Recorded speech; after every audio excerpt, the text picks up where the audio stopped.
Hello, my name is Ronald Kim. This is the third video in the Introduction to Classical Armenian. Here's the roadmap of this video. First, we will examine the evidence that Armenian is or is not an Iranian language. We will look at examples of Iranian influence on Armenian in the form of loanwords, calques, and religio-cultural borrowings.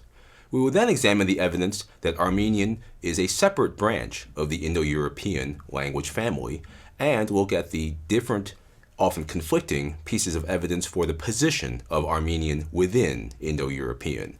We will look at relations between Armenian and its Indo-European neighbors and conclude with contacts between Armenian and other languages of the Near East and the Caucasus.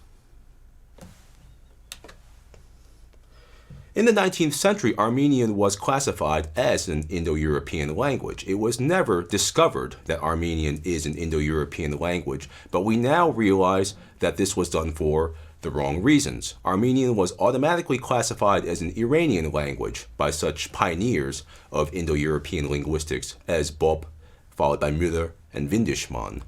The Iranian appearance of Armenian, we now know, is due to the huge number of loanwords that have entered the language at different times from Old and Middle Iranian languages, and one should add also into modern times. Here are some examples of early loanwords. We know that they are early because they were apparently borrowed before the so-called Armenian sound shift, about which we will hear more in the first video on phonology.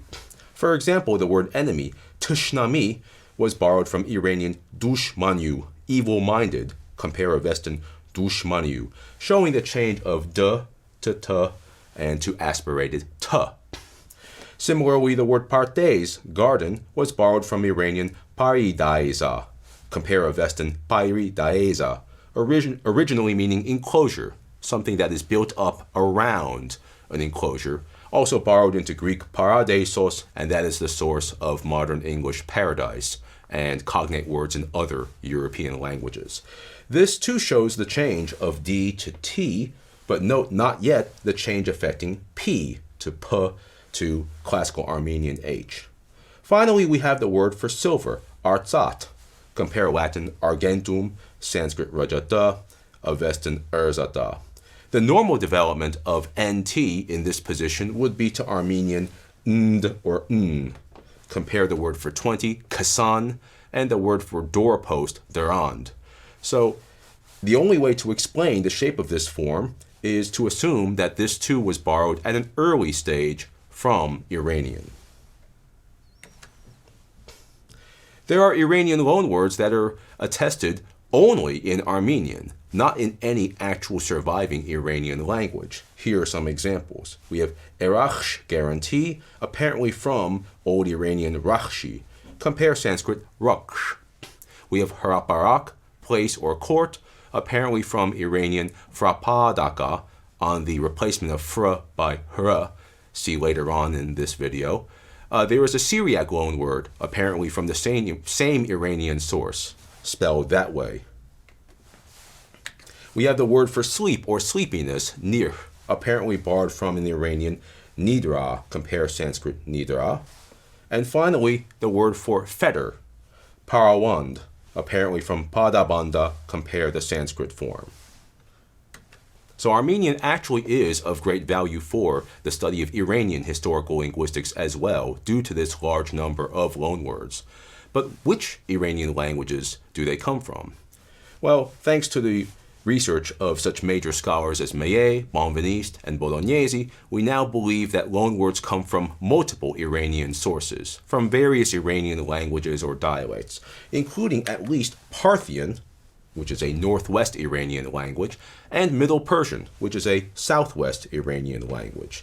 As you can see from this table, in most cases, Armenian lines up with typical northwest Iranian features. If we look, for example, at the first few lines here, we will see that the Armenian word vinas, damage, shows an S typical of northwest Iranian, not the H of southwest Iranian, as in Manichaean Middle Persian winah, New Persian gonah. Armenian has the word vard, rose, which once again aligns it with Northwest Iranian. Compare the very different shape of Middle Persian gol, flower. We have already mentioned the feature of RH or HR. Here's the Armenian word par, pah, and we see that this can only be from a Northwest Iranian source because the same consonant cluster in Southwest Iranian, represented by Middle Persian, became S, as in Middle Persian and New Persian, pas. However, if one goes down to the bottom of this list, one sees that Southwest Iranian must have also played a role. We have the Armenian borrowing Mogpet, a Mazdian high priest, which seems to be borrowed from Manichaean Parthian Magbed. See, this G must come from something like a G. However, there is also an Armenian borrowing Movpet, and that V looks as if it can only come from a Southwest Iranian source with a W. And so there is evidence for Southwest Iranian influence on the classical Armenian lexicon. However, it does seem, and one can tell from this table, that Parthian played the largest and most important role, and that makes perfect sense given the Parthian domination of the Armenian lands in the early centuries AD. Iranian influence is also visible in the form of calques. Here are a couple of examples. There is a phrase, erdumen utel, to eat an oath. What does that mean? We have this passage here from Yovanes Mandakuni. Just as there are Christians who are thieves and whores, there are Christians who are renegades and perjurers. Erdum nakerk. Erdumen means oath. Utem is the verb for eat, with the suppletive aorist stem eker. If we look to Middle Persian, we see that there is in fact precisely the same phrase. Sokand kherdan, to eat an oath. Modern Persian, sogand khordan, to eat an oath, meaning to perjure, to lie under oath. And so this is an example of an entire phrase that was calqued from Middle Persian into Armenian, using Armenian lexical material, but the actual phrasing itself is of Iranian origin.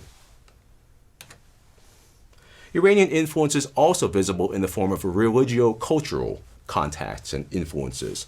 Let's look at the word for sulfur, saukanta, compare Avestan, saukantawant, containing sulfur. The context is this passage here from the Videv Dad.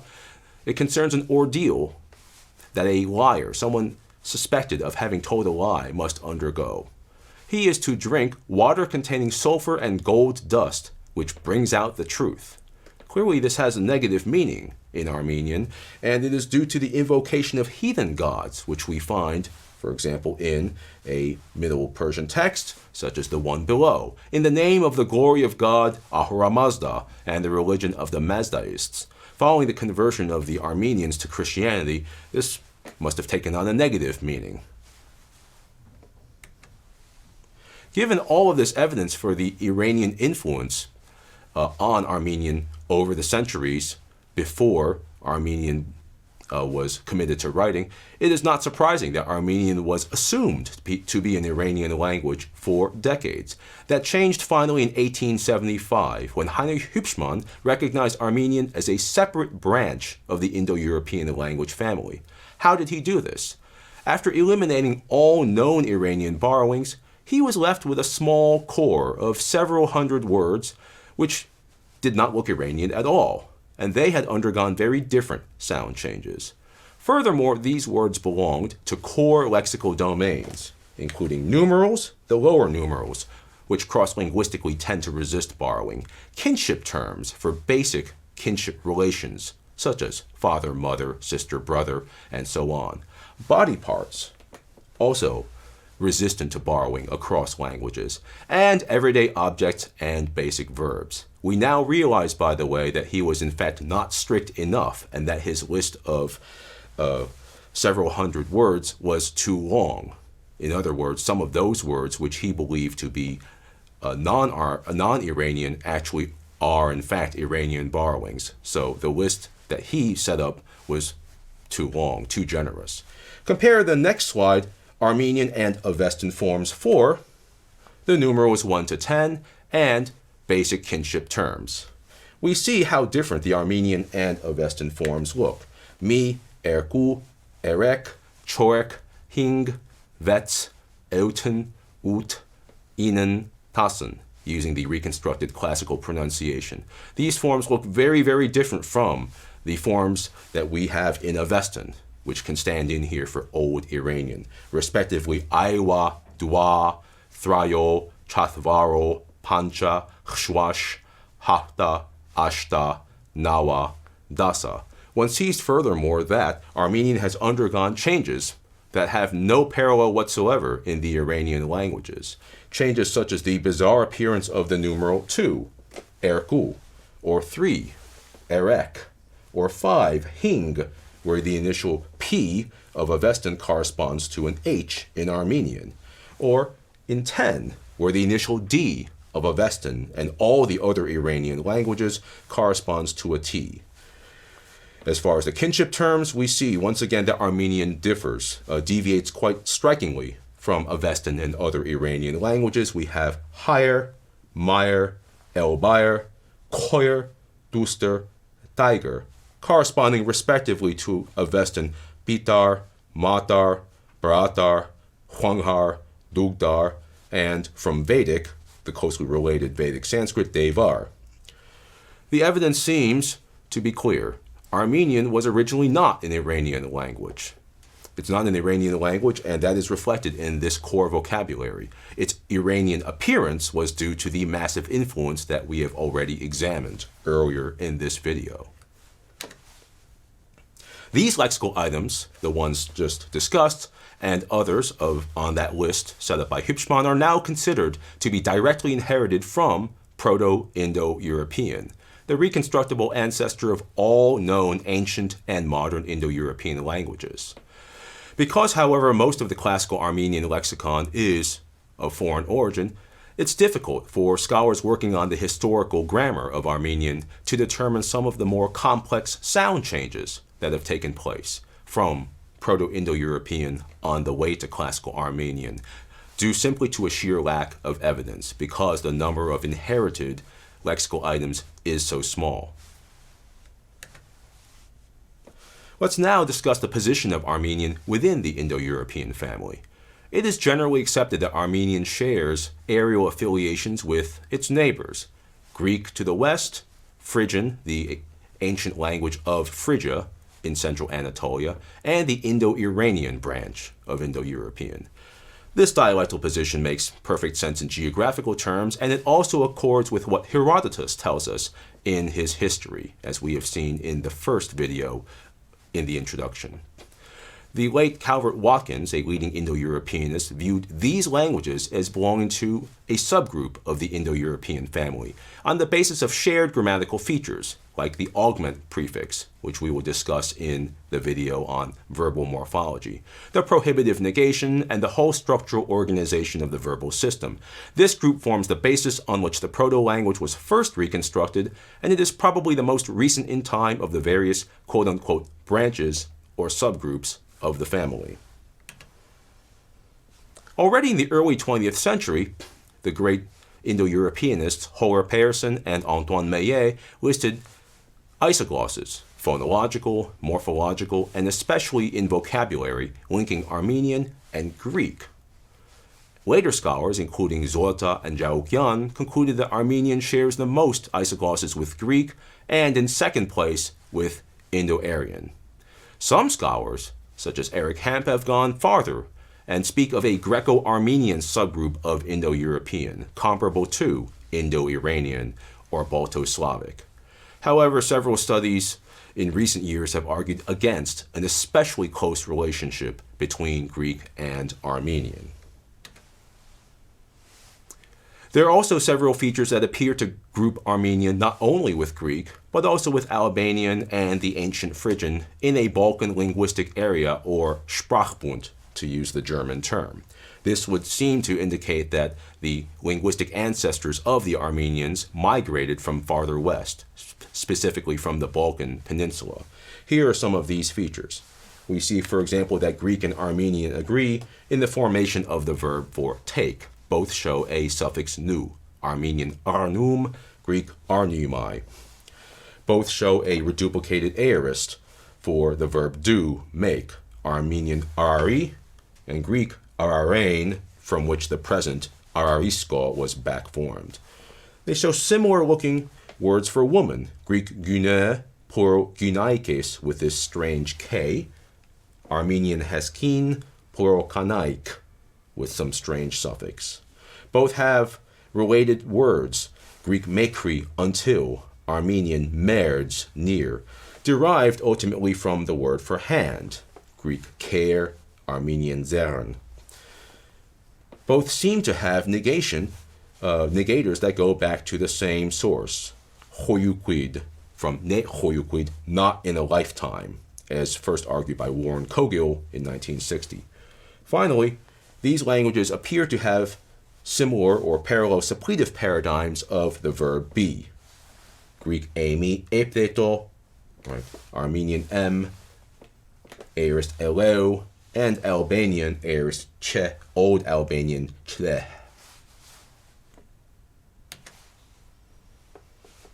In one of the most recent studies devoted to the position of Armenian within Indo-European, Hübschmann investigates all of the claimed lexical isoglosses and concludes, and this is probably worth reading in full, that Armenian, Greek, Phrygian, and Indo-Iranian were dialectically close to each other.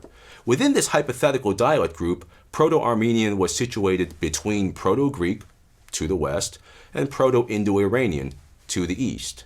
The Indo-Iranians then moved eastwards, while the Proto-Armenians and Proto-Greeks remained in a common geographical region for a long period and developed numerous shared innovations.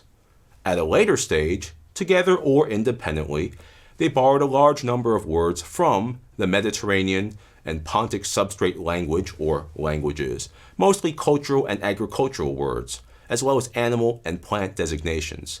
It follows, in other words, that many of the non-Indo-European looking vocabulary that Greek and Armenian seem to share, or at least terms that don't have clear Indo-European etymologies, could have been borrowed from similar languages of the Eastern Mediterranean area. In other words, Armenian and Greek remained in geographically close contact, but it does not follow that they necessarily made up a separate sub-branch of Indo-European or inherited an especially close relationship. Let's conclude by looking at relations between Armenian and other languages of the Near East and Caucasus. In ancient times, in the first millennium BC, the language Urartian was spoken in the Armenian highlands of eastern Anatolia. Our documents, written almost entirely in cuneiform, are attested from the 9th to 6th centuries BC. It is therefore logical to assume some Urartian substratum in Armenian. Our knowledge of Urartian is sadly limited, but several likely loanwords in Armenian have been identified. These are words with no known Indo-European etymologies that are not clearly borrowed from Iranian, that therefore may go back to this oldest stratum of the vocabulary. See, for example, the word for slave, sarai, and the word for apple, khinzor. Similarities between Armenian and the other major language of the Western Caucasus, Georgian, the most important language of the Kartvelian language family, have long been remarked. For example, both languages lack grammatical gender. The languages also have similar-looking consonant inventories, with this three-way contrast between voiceless, for example, t, voiced d, and some third series, Armenian aspirated t, Georgian ejective d. However, direct influence of Kartvelian on Armenian appears to have been relatively limited in prehistoric times, or at least pre-modern times. With the adoption of Christianity in the 4th century AD, it appears that several loanwords, conversely, entered Old Georgian from Greek, Syriac, and Middle Iranian through the medium of Armenian. In other words, these were borrowings that entered Georgian from Armenian, which in turn borrowed these terms from Greek, Syriac, and Middle Iranian. The word for Jew, for example, in Old Georgian, huryai, reflects the older form of the word in prehistoric Armenian, huryai, before the weakening of that vowel U to schwa, something that we will discuss in the phonology videos. That in turn must be borrowed from Syriac ihulaya and shows the typical Armenian replacement of the by r, by sound substitution. The same sound substitution is apparent in the name Bagrat, borrowed into Georgian from Armenian, and that goes back to Parthian Baldat, given by God. Later Armenian developed a largely agglutinative nominal inflection, in contrast to the classical language, which is the focus of this module. Compare the inflection of a noun such as sar, mountain, in the classical language on the left versus modern Eastern Armenian on the right. One sees that in modern Eastern Armenian, the plural is expressed with the suffix er, and all of the other plural case forms contain the same morpheme er. Nominative plural sarer, genitive plural sareri, with the same ending e, as in the singular. Locative plural sarerum, at the mountains, with the same ending as the locative singular sarum, and so on. This is the same agglutinative nominal inflection that one finds in Turkic languages and has been ascribed to the influence of Turkic languages. But it does not necessarily follow that Turkic influence was responsible for this development. Similar developments have happened in other Indo-European languages, not necessarily under Turkic influence, so it could have evolved independently. Let's conclude by looking at some useful references for those who would like to continue their study of classical Armenian. Perhaps the two most important or most popular textbooks of classical Armenian in the English language are Jean-François Mondon's Grabar, An Introduction to Classical Armenian. Very clearly written, this textbook introduces all the necessary grammar and vocabulary, contains reading passages from very early on, so one feels a sense of accomplishment, and uses parallel Latin and Armenian script throughout.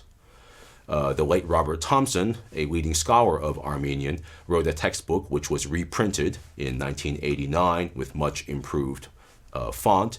A solid textbook with graded lessons, this work nevertheless uses the Armenian script throughout from the introduction. So beware that if using Thomson, one must learn the script very well right off the bat.